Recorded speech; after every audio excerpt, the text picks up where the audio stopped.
The Data Explorer is a powerful tool that lets you slice, filter, and analyze trade data with ease. Whether you're looking for trade flows, tariffs, services, or economic indicators, this tool gives you full flexibility. Plus, you can integrate the data into your own workflow using our API. To get started, click on the top toolbar and select Data Explorer. Let's walk through an example.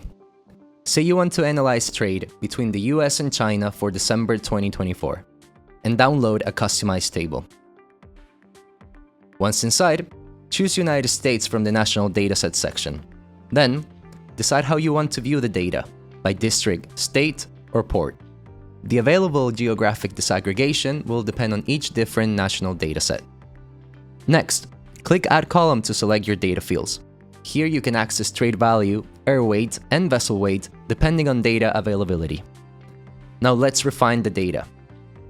To set the time, go ahead and set the year to 2024 and the month to December. You can select multiple years or months if needed.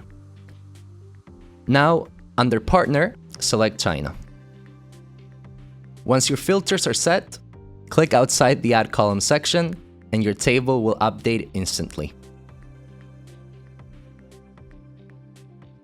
To download the data, either click CSV to save it to your computer or click the three dots for additional file formats. To integrate with your workflow, click the API button and copy the link to pull the data into your system. And that's it! With a few clicks, you can explore and extract the data you need. Try it yourself and unlock powerful trade insights with the Data Explorer.